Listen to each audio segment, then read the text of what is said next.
Good evening. ഇന്ന് എനിക്ക് പറയാനുള്ളത് ഈ ഫാമിലി ലൈഫിൽ ഉണ്ടാകുന്ന അടിപിടിയെ കുറിച്ചാണ്. അതായത് കൂടുതലായിട്ട് ഇത് തന്നെ പറയാം, ഹസ്ബൻഡും വൈഫും തമ്മിലുള്ള അടിപിടികൾ. ഓക്കെ, ആണ് എനിക്ക് പറയാനുള്ളത്. നിങ്ങളുടെ റിയൽ ക്യാരക്ടർ നിങ്ങൾ കാണിക്കുന്ന ഒരു സ്ഥലമാണ് നിങ്ങളുടെ വീട്. ഓക്കെ, ഈ വീട്ടിൽ മാത്രമാണ് നിങ്ങളുടെ റിയൽ ആയിട്ടുള്ള ക്യാരക്ടർ.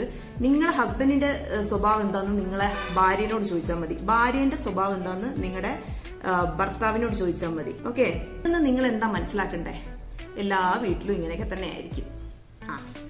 അല്ലാതെ എല്ലാരും ഫുൾ എപ്പോഴും ഇങ്ങനെ ഒട്ടിപ്പിടിച്ചിരിക്കുന്നല്ല. കുറച്ചായി അടിപിടി കൂടുമ്പോഴാണ് ആ സ്നേഹം നല്ലതായിട്ട് വരിക. മനസ്സിലായോ? പിന്നെ അടിപിടി കൂടുതൽ കൂടണ്ടേ, അപ്പം ഭയങ്കര ബോറിംഗ് ആയിരിക്കും. പിന്നെ തെറ്റി നിൽക്കുക, മിണ്ടാതിരിക്കുക, അതൊന്നും ചെയ്യരുത്. ഓക്കെ, അതാണ് ബോറിംഗ്. മനസ്സിലായോ? പിന്നെ ഇത്ര ചിന്തിച്ചാൽ മതി, നമ്മുടെ റിയൽ ക്യാരക്ടർ നമ്മുടെ വീട്ടിൽ മാത്രമേ കാണിക്കുള്ളൂ, വീട്ടിലുള്ളവർക്ക് മാത്രമേ അറിയുള്ളൂ. പുറത്ത് നമ്മൾ വേറെ ആരോ ആണ്, ഏതോ ഒരാളാണ്.